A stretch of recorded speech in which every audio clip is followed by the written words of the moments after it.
Meus amigos, então, como nós divulgamos, nós vamos falar hoje sobre convivência familiar, o desafio da convivência familiar em tempos de pandemia. E o que que o Espiritismo, o que que o Evangelho, à luz da doutrina espírita, nos ensina sobre isso. Eu gostaria de começar lembrando que a doutrina espírita ela reformulou de forma muito significativa a visão que o homem no planeta tem sobre família.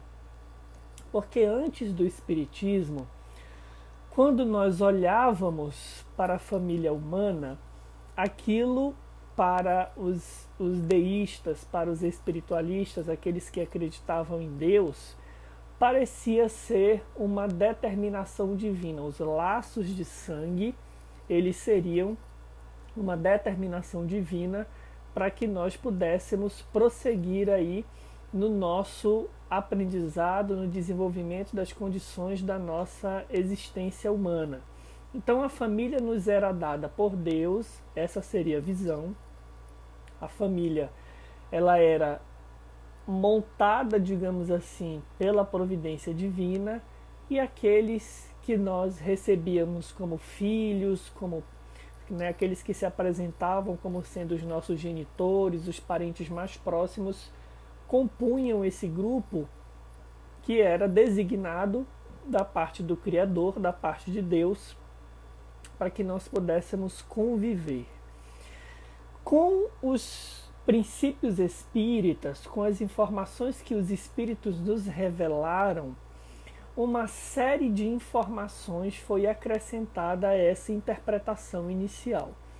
Então, quando nós olhamos para a nossa família, eu convido quem está nos assistindo agora a olhar, imaginar o seu grupo familiar.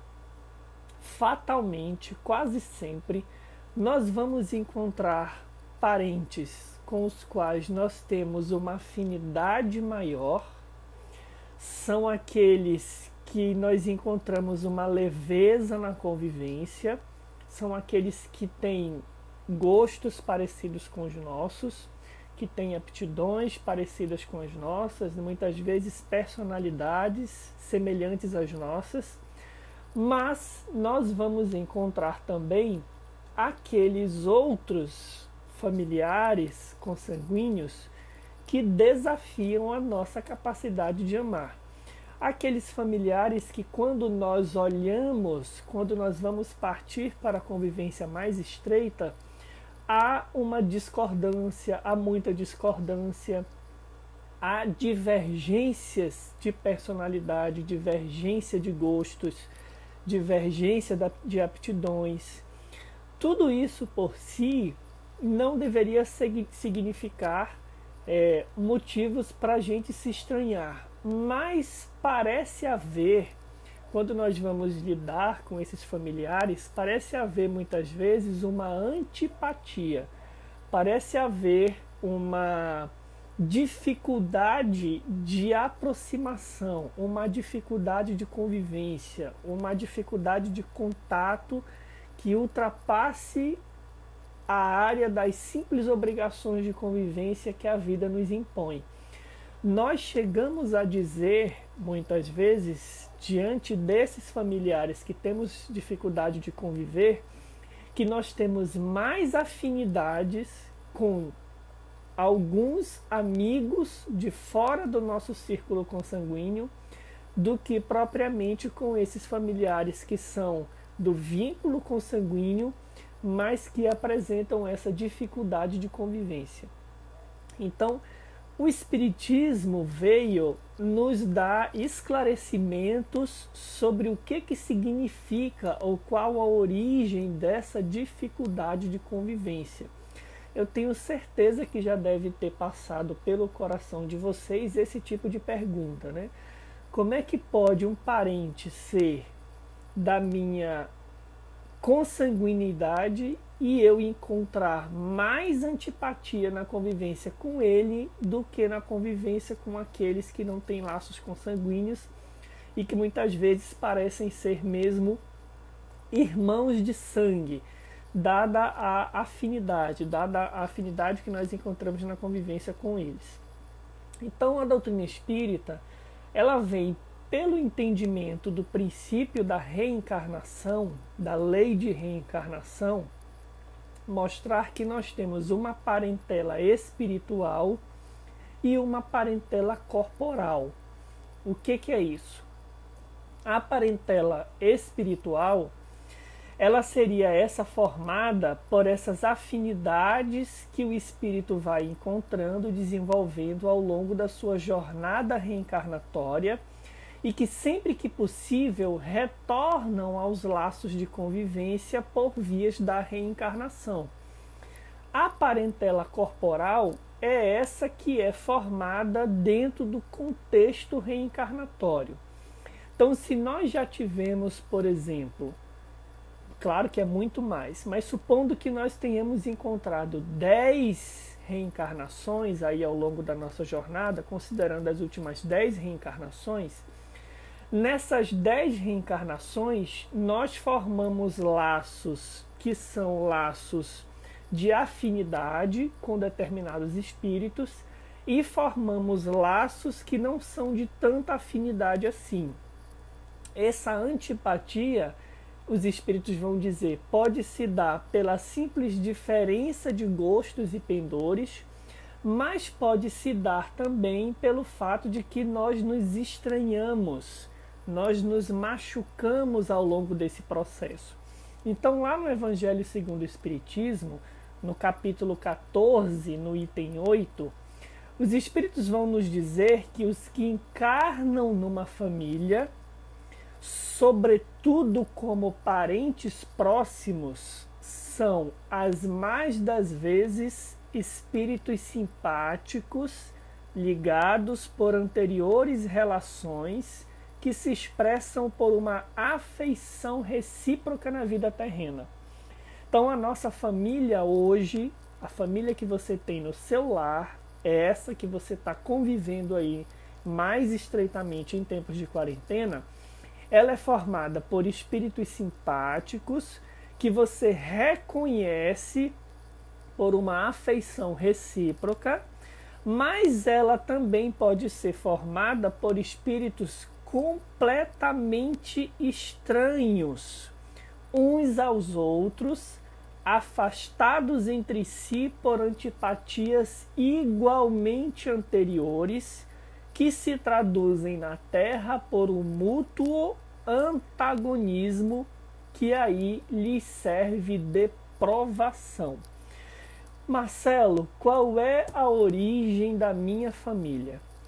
O que o Espiritismo vem nos dizer é que a nossa família ela é composta de espíritos que são simpáticos a nós e que isso causa, quando nós convivemos, uma afetividade natural, um afeto natural, um afeto que é espontâneo, uma aproximação espontânea, mas nós também recebemos no grupo familiar espíritos que são estranhos. Em que sentido?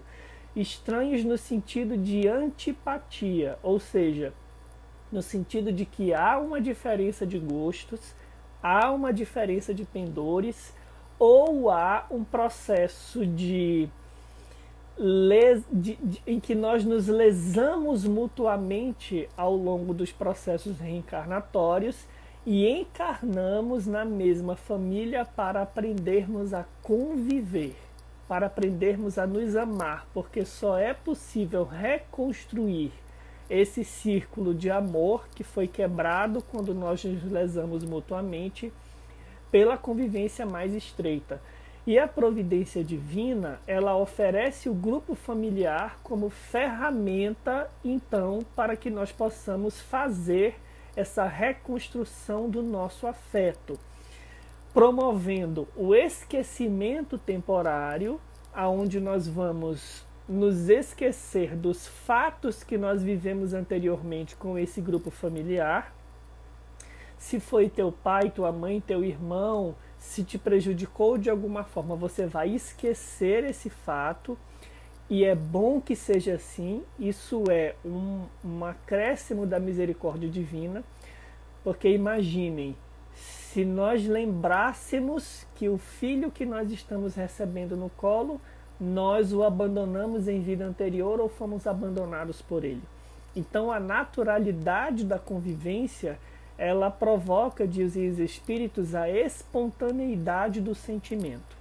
E assim deve ser para que nós provemos a nossa mudança de padrão relacional diante desses corações.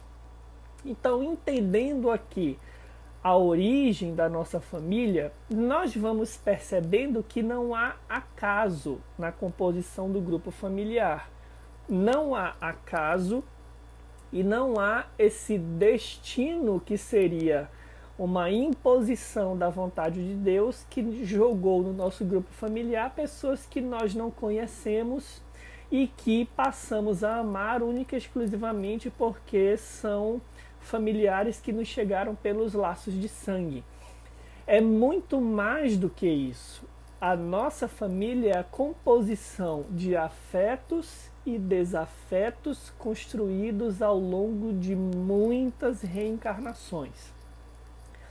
Entender isso é muito importante para que nós possamos mudar a nossa postura diante da convivência familiar.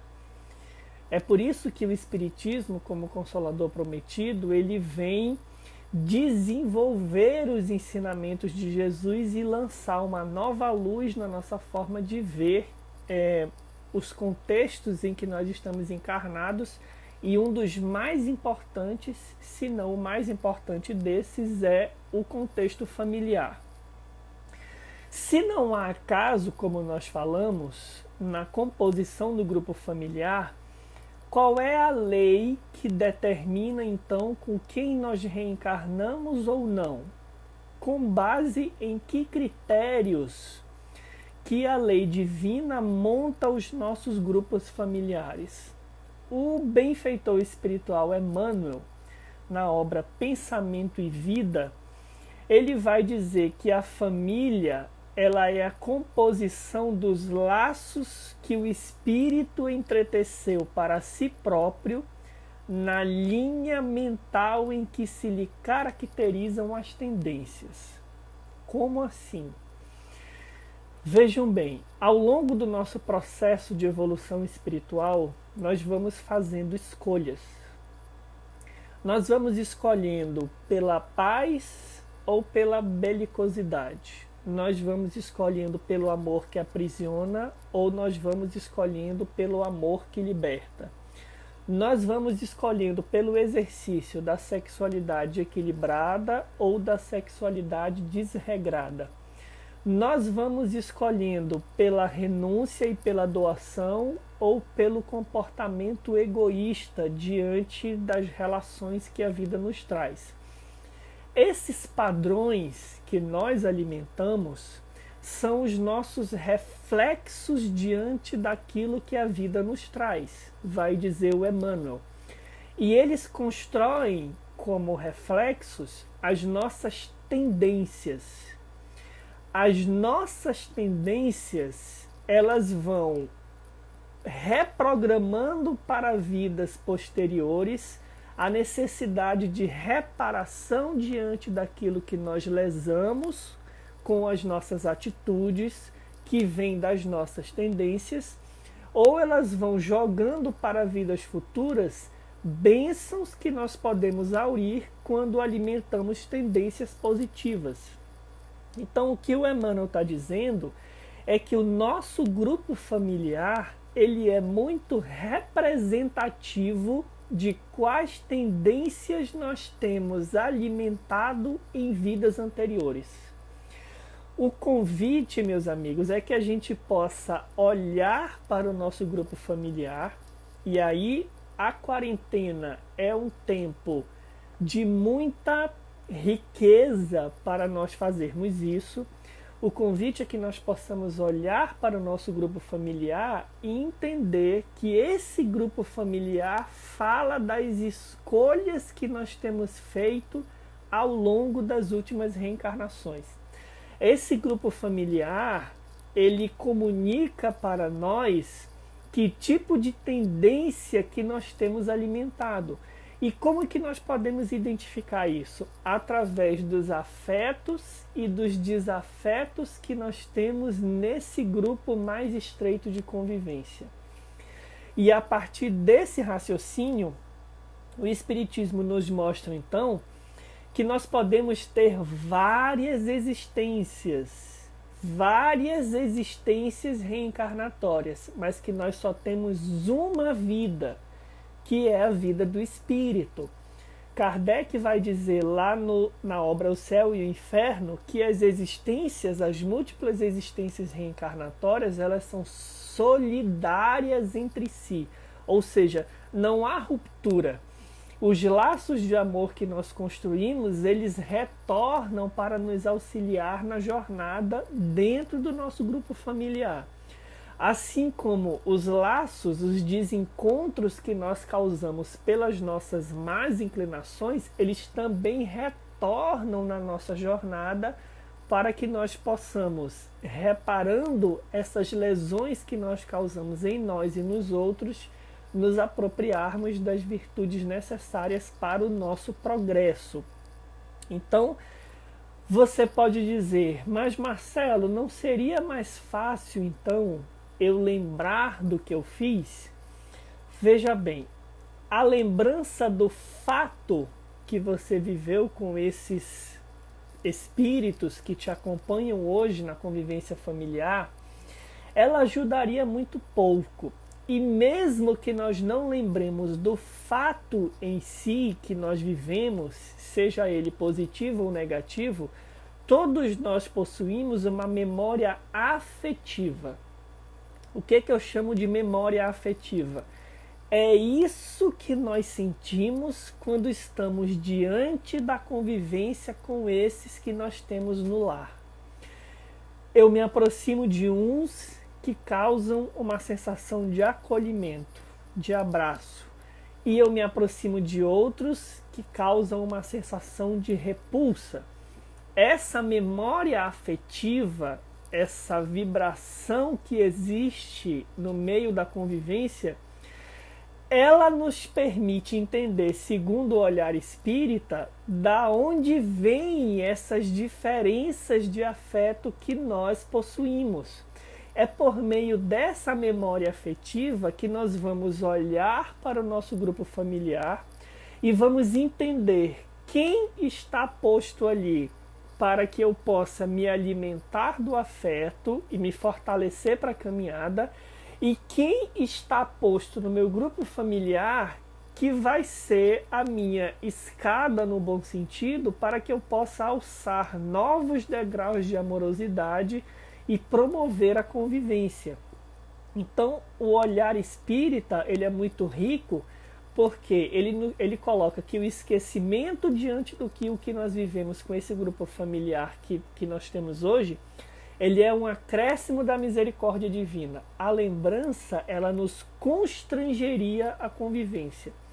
Mas se nós não podemos lembrar os fatos, nós trazemos essa memória afetiva, que é acionada quando nós encontramos esses corações que estão conosco no grupo familiar. Então, meus amigos, dito isso, essa convivência na quarentena, ela é primordial para o nosso progresso evolutivo nessa encarnação. E eu explico por quê. Quando nós reencarnamos e nós encontramos essas dificuldades de convivência, muitas vezes nós fazemos um movimento de fuga. Nós fugimos para o trabalho, nós fugimos para os círculos de amizade, nós fugimos para o centro espírita. Nós falamos que temos muitas obrigações no centro espírita para não conviver com aqueles que estão ali desafiando a nossa amorosidade ou que estão comunicando para nós, por meio de um incômodo na convivência, a nossa baixa cota de amorosidade. Então a quarentena é uma forma que a divindade encontrou de dizer para nós darmos mais atenção ao grupo familiar. É uma forma que a divindade está encontrando de direcionar o nosso olhar para esses corações que estão ali para nos alimentar na convivência, mas igualmente ou talvez com mais atenção para aqueles que estão ali falando da nossa necessidade de conquista de uma amorosidade mais efetiva.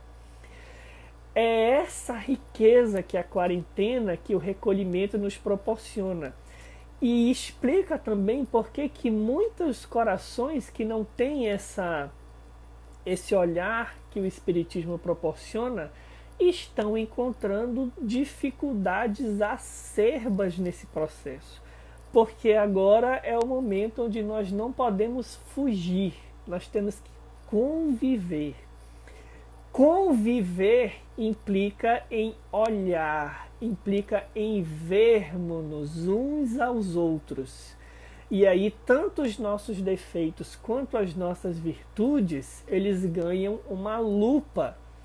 Mas nós podemos escolher o que nós vamos alimentar nesse processo. O convite que a quarentena faz para nós no âmbito familiar, a partir desse olhar da convivência que o Espiritismo nos dá, é o convite tanto de você identificar quem está posto ali para te fortalecer, quanto quem está posto ali para te desafiar à amorosidade. Porque tudo isso pode passar batido ao longo de uma encarnação inteira. A gente vai empurrando para frente a necessidade de direcionar esse olhar, e quando chega no momento da desencarnação, vem os processos de culpa. A gente chama esse familiar que estava distante para pedir perdão ali nos últimos segundos, nos últimos minutos da encarnação, quando na verdade deveríamos ter direcionado o nosso olhar ao longo de uma vida inteira para reconstruir esses laços. Então, nesse sentido da riqueza da convivência e do que ela nos proporciona pelo olhar espírita cristão, o benfeitor Emmanuel vai dizer uma mensagem intitulada O Outro. O Outro, quem quiser conferir depois, está lá no livro Religião dos Espíritos. Ele vai dizer que o outro, ele é pedaço da nossa história. O outro não é alguém que caiu de paraquedas ali no nosso grupo familiar e que a gente tem que conviver gostando ou não gostando e vai empurrando para a barriga porque afinal de contas é parente. Esse outro, pelo olhar espírita, ele é pedaço da nossa história. O que isso significa? Que nós já interagimos anteriormente e tanto já nos favorecemos com virtudes quanto nos magoamos pelos nossos comportamentos egoístas e infelizes. Então, quando você olha para esse outro na tua família, o nosso convite é: que pedaço da minha história esse coração compõe? Será se foi um pedaço feliz? Será se foi um pedaço infeliz? Como é que eu posso saber disso? Observa o que a aproximação que você tem com ele te causa. Observa o que ela te proporciona e você vai entender então que pedaço da tua história espiritual que esse outro está te comunicando. E o Emmanuel prossegue: esse outro, ele é retratista dos nossos atos. Quem é o retratista? O retratista é o profissional que trabalha fazendo o desenho do teu rosto, o desenho ali da tua fisionomia. E o Emmanuel está dizendo que esse outro que convive conosco, ele é o nosso retratista. Ninguém melhor do que aquele que convive com você para falar de ti. É por isso que nós temos tantas reservas com esses mais próximos, porque no nosso coração nós sabemos que eles efetivamente e profundamente nos conhecem. Eles sabem eles conseguem estabelecer um raio-x da nossa personalidade e sabem, melhor do que aqueles que nós convivemos superficialmente e que por isso são mais fáceis de conviver, esses do grupo familiar, eles sabem quem nós somos, eles sabem com quem estão convivendo, consciente ou inconscientemente. Esse outro que é pedaço da nossa história, que nós reencontramos no grupo familiar, ele bate o olho em nós e diz: eu te conheço, eu sei quem tu és. E isso muitas vezes gera ali um incômodo na convivência se nós não temos equacionado essas demandas que nós temos porventura causado aos outros corações que Deus colocou no nosso caminho.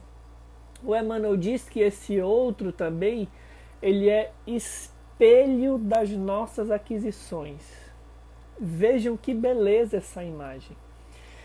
A forma como você se relaciona com o outro, o que esse outro te causa, especialmente em tempos de convivência na quarentena, é o reflexo dos recursos que tu já possuis no coração. O que o outro aciona em ti, que possa ser raiva ou misericórdia, compaixão ou alegria, tristeza ou felicidade ou repulsa ou vontade de estabelecer um contato mais próximo, esse outro, ele é espelho das nossas aquisições. Porque quando ele nos desafia pela convivência difícil, ele nos está proporcionando a oportunidade de nos olharmos e vermos o que nós precisamos desenvolver para avançar na convivência. Então vejam que por esse olhar, ainda que nós tenhamos uma repulsa natural pela divergência dos pendores, dos gostos com esses espíritos que estão no nosso grupo familiar, ou porventura por lesões que nós tenhamos causado-nos mutuamente, esse outro, ele é uma forma que a divindade está encontrando de te convidar a olhar para dentro de ti e ver o que tu precisa dar atenção. Ele é o teu espelho na convivência.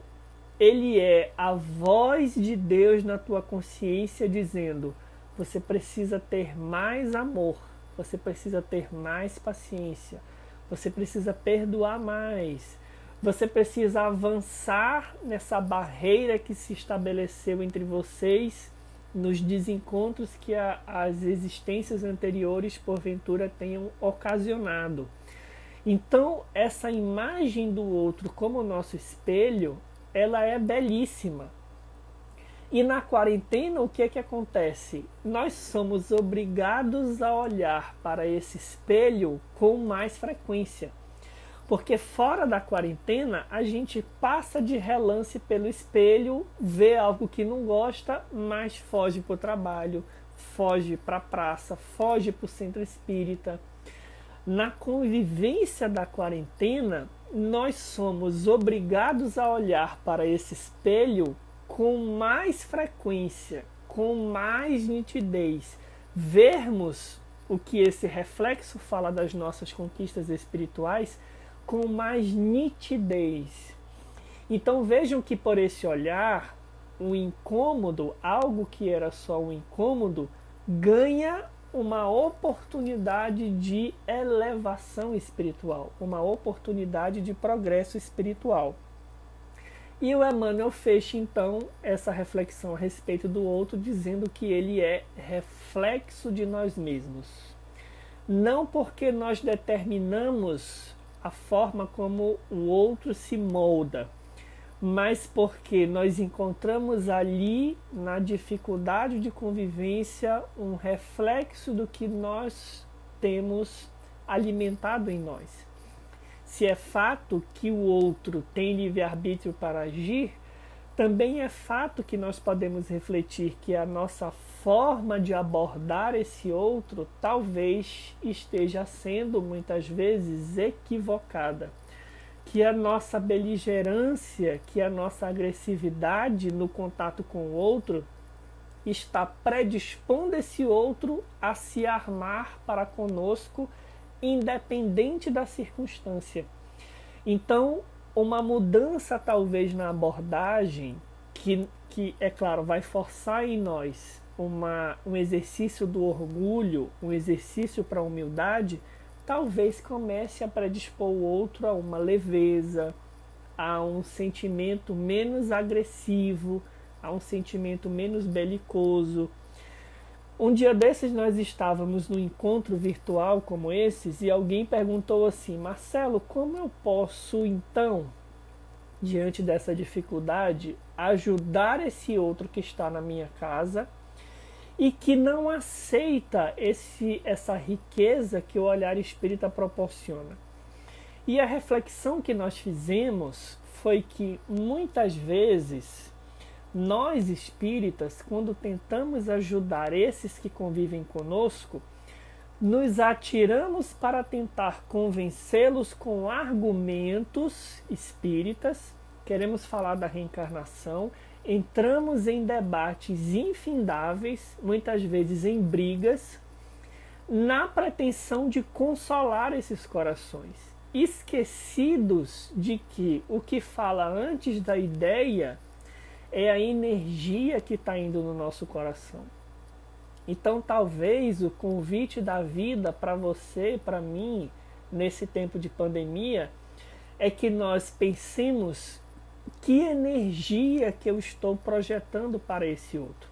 Porque se eu não posso abraçar, se eu não posso conviver, muitas vezes, ali mesmo que estejamos dentro da mesma casa, a evitação ao contato físico permanece.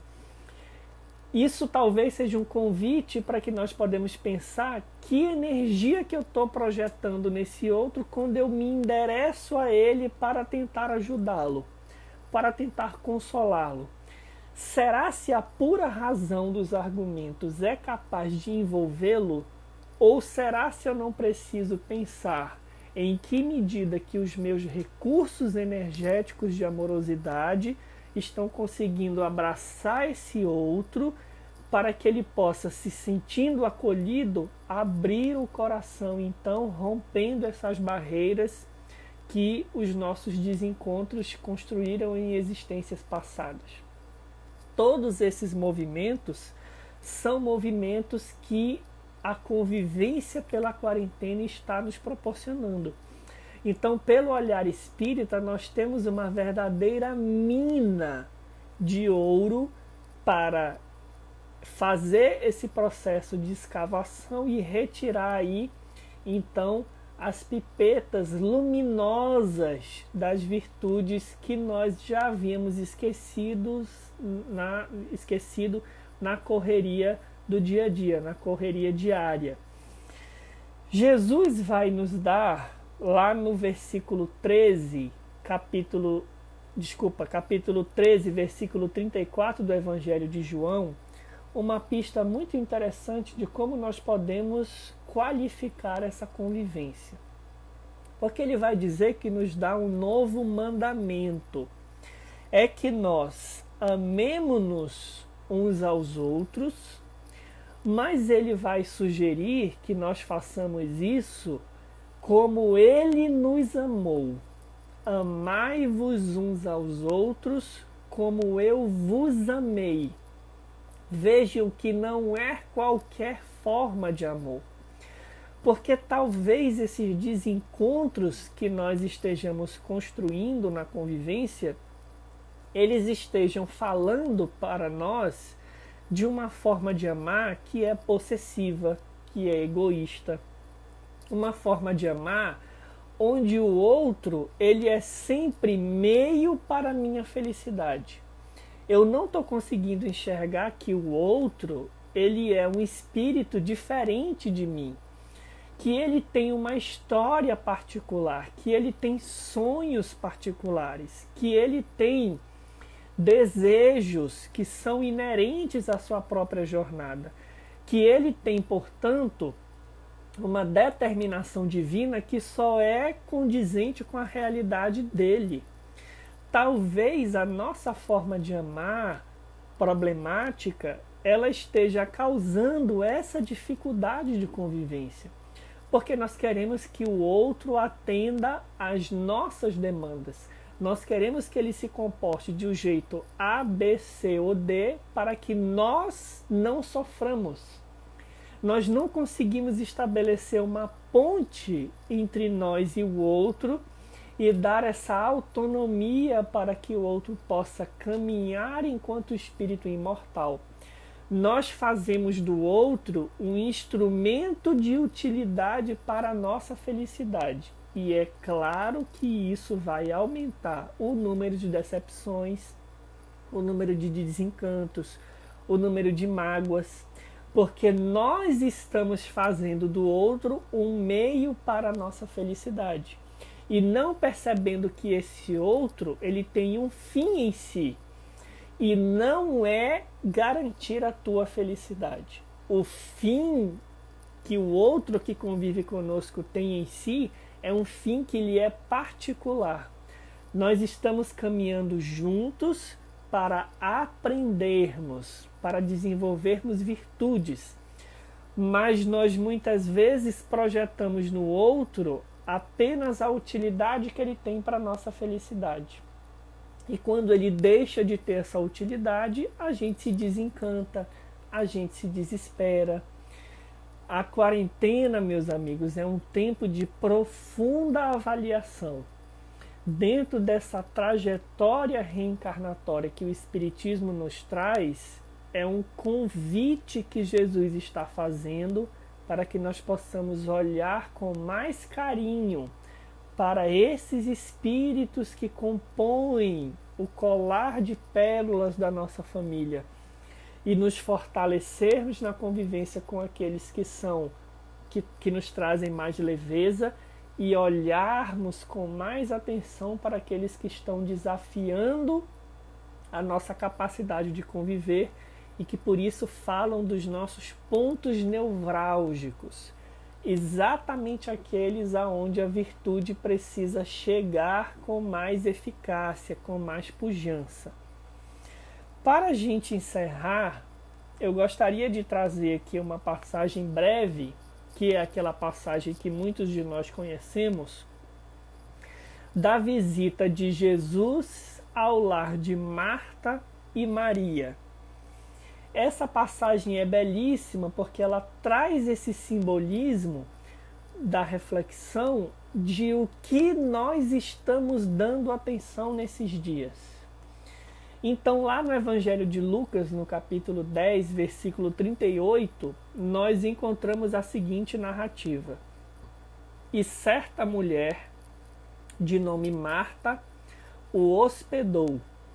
Ela tinha uma irmã chamada Maria, que estava sentada aos pés do Senhor e ouvia a sua palavra. Marta distraía-se em torno de muito serviço. Colocando-se perto, disse: Senhor, não te importas que a minha irmã me deixe servir sozinha? Vejam que imagem curiosa. Jesus vai visitar a casa de Marta e Maria. Marta começa a se preocupar com os muitos afazeres para a recepção de Jesus. Jesus começa a falar. Maria senta aos pés de Jesus e simplesmente ouve. E Marta diz para o Senhor: o Senhor não se incomoda que Maria esteja aí sentada e não me ajude? Ela ainda vai mais longe, narra o evangelista Lucas. Ela pede a Jesus para dizer para Maria que a ajude. Diz-lhe, pois, que me ajude. E aí Jesus sai com aquela resposta famosa dizendo, em resposta, o evangelista vai introduzir aqui, o Senhor lhe disse: Marta, Marta. Inquieta-te e te agitas a respeito de muitas coisas, porém é necessária uma. Maria escolheu a boa parte que não será tirada dela. Nós podemos entender que esse contexto de quarentena, dentro dessa narrativa da visita de Jesus a Marta e Maria, é como se fosse a visita do Senhor na nossa casa. E que nós andávamos preocupados com muitas coisas. Nós sempre justificamos a convivência, a dificuldade de convivência em casa com o emprego, com a escola, com os muitos afazeres. E vamos deixando a melhor parte, aquela que não nos será tirada, para depois. Vamos adiando a convivência familiar para depois da pós-graduação, para depois da faculdade, para depois que eu concluí o meu ciclo de trabalho no centro espírita, depois que eu concluí um determinado ramo de atividades que eu estou inserindo. Nós nos comportamos como Marta, que diante da visita de Jesus na nossa casa, ou da oportunidade que temos de recolher a boa parte, a gente começa a se distrair com muitos afazeres. Mas Jesus diz para Marta: Marta, Maria escolheu a boa parte, aquela que não lhe será tirada. E qual é a parte que não nos será tirada? É a parte que diz respeito às virtudes que nós vamos recolher desse período de convivência. Como tu vai te lembrar, quando esse período de quarentena acabar, do que eu fizemos nesse momento de rara oportunidade de estreitamento de laços? No momento da tua desencarnação, como que esse período vai vir à tua memória? Será se no futuro nós vamos olhar para esse recolhimento que estamos sendo convidados a fazer e vamos ver que talvez nesse período fomos capazes de ter aquela conversa que não tínhamos tempo nem disposição para ter há meses, há anos, para pedir aquele perdão ou para desenvolver aquela habilidade de convivência que nós empurrávamos para frente pela dificuldade que ela nos apresentava. Essa é a boa parte que Jesus está nos convidando a retirar do recolhimento da quarentena que o coronavírus está nos impondo. Então, o convite de Jesus é para que nós possamos olhar para esse outro, especialmente esse que é o espelho das nossas dificuldades de virtudes, da nossa dificuldade de amorosidade, agradecer a Ele pelo que Ele nos proporciona. Santo Agostinho vai dizer lá na questão 919 que quando nós temos dúvida com relação à nossa personalidade, pergunta ao teu inimigo, ainda esse que está no teu grupo familiar, quem tu és, e ele vai te responder com absoluta segurança. Então, esse espelho que é o outro na nossa convivência na quarentena, Jesus está nos convidando a retirar daí a boa parte. Para diante desse outro, diminui o ritmo e deixa que ele fale sobre quem tu és e qual a cota de amor que tu está precisando melhorar, aumentar diante dessa dificuldade de convivência. Essa é a boa parte que não nos será tirada, porque é o patrimônio espiritual que nós vamos levar da quarentena, da convivência, que nós podemos então estreitar nesse período. Meus amigos, era esse o convite, era essa reflexão que nós gostaríamos de trazer, desejando que nós possamos sair dessa breve análise, dessa breve conversa, mais otimistas, com mais leveza, com mais flexibilidade, com mais maleabilidade para lidar com esses desafios de convivência que esses dias têm representados para nós. Não vale fugir, não vale adiar, não vale postergar. É preciso olhar no espelho que esse outro é e nos vermos. E dentro da contemplação dessa imagem, agradecermos a Ele por nos dar a oportunidade de sermos melhores do que fomos ontem e amanhã melhores do que hoje, como diz o Chico. Fazendo isso, recolhendo essa boa parte, nós vamos sair dessa encarnação transformando esses desafetos em afetos, essas antipatias em afinidades. Então que Jesus nos abençoe, que Ele nos ajude a dar esse passo grandioso no sentido de construirmos pontes para esses que estão no nosso grupo familiar, desafiando a nossa amorosidade. Agradecemos ao convite mais uma vez do Robson, dos amigos de Manacapuru. Mandamos um abraço caloroso para todos eles e vamos então proceder à prece final para que a gente possa encerrar as nossas atividades.